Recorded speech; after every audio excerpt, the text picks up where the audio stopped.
హైదరాబాద్ లో ఇద్దరు గల్లంతైన ఘటనలో విషాదం చోటు చేసుకుంది. 4 రోజుల క్రితం మామ అల్లుడు మూసీలో గల్లంతయ్యారు. వలిగొండ సమీపంలో ఒకరి మృతదేహం లభ్యమైంది. మరొకరి కోసం అధికారులు గాలిస్తున్నారు. వలిగొండ సమీపంలో అర్జున్ డెడ్ బాడీ దొరికింది. దాదాపు 70 కిలోమీటర్ల దూరం మృతదేహం కొట్టుకుపోయింది. ఇంకా రాము ఆచూకీ కోసం గాలింపు కొనసాగుతోంది. కుటుంబ సభ్యులకు డీఆర్ఎఫ్ సభ్యులు సమాచారం ఇచ్చారు. 4 రోజుల తర్వాత మృతదేహం బయటపడింది.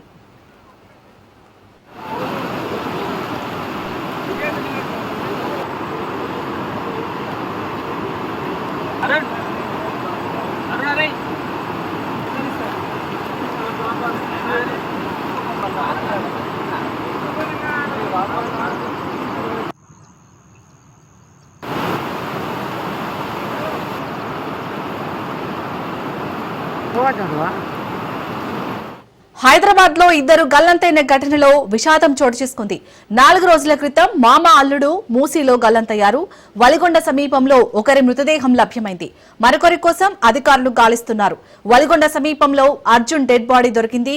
దాదాపు 70 కిలోమీటర్ల దూరం మృతదేహం కొట్టుకుపోయింది. ఇంకా రాము ఆచూకీ కోసం గాలింపు కొనసాగుతుంది. కుటుంబ సభ్యులకు డీఆర్ఎఫ్ సభ్యులు సమాచారం ఇచ్చారు.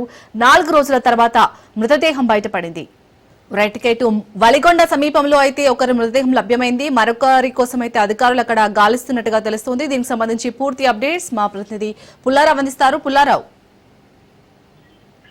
గత 4 రోజుల భారీ వర్షాల వల్ల 4 క్రితం ఇద్దరు వ్యక్తులు అనేవారు మూసీ వాగులో కొట్టుకున్న పరిస్థితి నెలకొంది. సో హైదరాబాద్ ప్రాంతంలో కొట్టుకుపోయినటువంటి వ్యక్తుల యొక్క మృతదేహాల కోసం అని చెప్పేసి పోలీసులు అనేవాళ్ళు అనేక గాలింపు చర్యలు చేపట్టారు. అదేవిధంగా సంబంధించినటువంటి మొత్తం టీం కూడా గాలిస్తున్న నేపథ్యంలో ఈ రోజు మాత్రము యాదాద్రి భువనగిరి జిల్లా వలిగొండ మండలం సంజం వద్ద మాత్రము ఒక డెడ్ బాడీ అనేది లభ్యంగా ఉన్న పరిస్థితి ఉంది.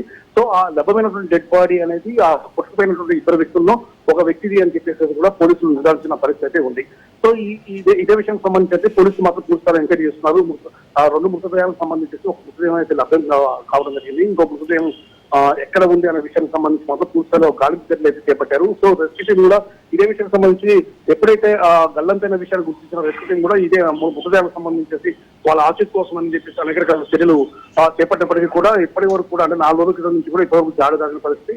ఈ రోజు మాత్రం ఒక మృతదేహం కొట్టుకొచ్చిన తర్వాత అది కూడా పూర్తి స్థాయిలో వెళ్ళిపోయినటువంటి పరిస్థితిలో ఉంది. ఈ విషయానికి సంబంధించి అంటే ఆ యొక్క మృతదేహంలో ఒక వ్యక్తి మాత్రము ఆ ఇద్దరు గల్లంతైన వ్యక్తుల్లో ఒకరిదే అని చెప్పేసి పోలీసులు గుర్తించారు. ఇదే విషయాన్ని వాళ్ళ కుటుంబ సభ్యులకు కూడా సమాచారం అందించిన పరిస్థితి ఉంది. సో ఈ సమయంలో కుటుంబ సభ్యులు కూడా చేరుకున్న తర్వాత ఆ మృతదేహంలో ఒకరిది వాళ్ళకి సంబంధించిన వ్యక్తిగా కూడా వాళ్ళు గుర్తించిన నేపథ్యం అయితే ఉంది. మిగతా అంటే ఇంకొక మృతదేహం అనేది లభ్యమైన పరిస్థితి. దాదాపు 70 కిలోమీటర్ల దాకా కూడా ఈ యొక్క మృతదేహం అనేది కొట్టుకొని వచ్చిన పరిస్థితి. మూసి పరివాహక ప్రాంతాలు ముఖ్యంగా మూసి వాగు అనేది పూర్తి స్థాయిలో ఉధృతంగా ప్రవహిస్తున్న నేపథ్యం అయితే ఇప్పుడు కూడా కనబడుతుంది. సంజం వద్ద మాత్రము ఈ యొక్క డెడ్ బాడీ మాత్రము ఆ యొక్క వంతెన దగ్గర మాత్రం ఉన్న పరిస్థితిని కొంతమంది గుర్తించేసి పోలీసులకు సమాచారం అందించగా వాళ్ళు ఆ యొక్క ప్రదేశాన్ని చేరుకొని ఆ యొక్క మృతదేహాన్ని మాత్రం స్వాధీనం చేసుకున్నారు.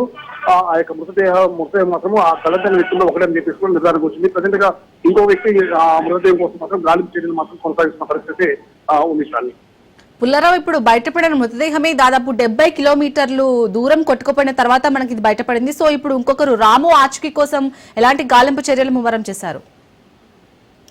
కానీ ఎప్పుడైతే ఈ వరదల దీపత్వంలో అంటే ఇద్దరు గల్లంత అయిపోయారో ఆ విషయానికి సంబంధించి మాత్రం పోలీసులు మాత్రము ఆ కేసు నమోదు చేసుకున్న తర్వాత పూర్తి దర్యాప్తు చేపడుతున్నారు. దీనికి సంబంధించి రెస్క్యూ టీంలు కూడా రంగంలోకి దించిన పరిస్థితి. అప్పటి నుండి కూడా అంటే ఆ యొక్క మృతదేహాల యొక్క ఆచూకీ కోసం చెప్పి గాలింపు చర్యలు అనేది కొనసాగిస్తూ ఉన్న నేపథ్యం అవుతుంది. కాకపోతే ఈ రోజు అంటే 3 రోజుల తర్వాత 4వ రోజు ఈ రోజు ఆ యొక్క మృతదేహం అనేది ఒకసారి కొట్టుకుని వచ్చేసి సంగం వద్ద అంటే భీమలింగంపల్లి సంగం వద్ద మాత్రం ఒక మృతదేహం లభ్యం కావడం జరిగింది.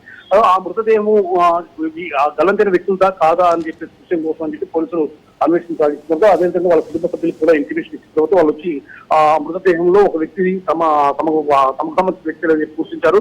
ఇంకొక మృతదేహం కోసం మాత్రమే గాలింపు చర్యలు చేపట్టారు. ఇప్పటి వరకు కూడా ఆ యొక్క మృతదేహం యొక్క ఆచూకీ అయితే లభ్యం కాలేదు. దాదాపు 70 కిలోమీటర్ల వద్ద ఈ యొక్క మృతదేహం లభ్యమైంది. సో మార్గ మధ్యలో కూడా అన్వేషణ కొనసాగుతుంది. కానీ మిగతా మృతదేహం యొక్క ఆచూకీ అనేది ఇప్పటివరకు కూడా లభ్యం కాలేదు. ఆ విషయానికి సంబంధించి కూడా రెస్క్యూ టీము అదేవిధంగా పోలీస్ సిబ్బంది మాత్రము ఆ గాలింపు చర్యలు అయితే కొనసాగిస్తూ ఉన్న పరిస్థితి ఇక్కడ నెలకొంది. Right, thank you Pullarao.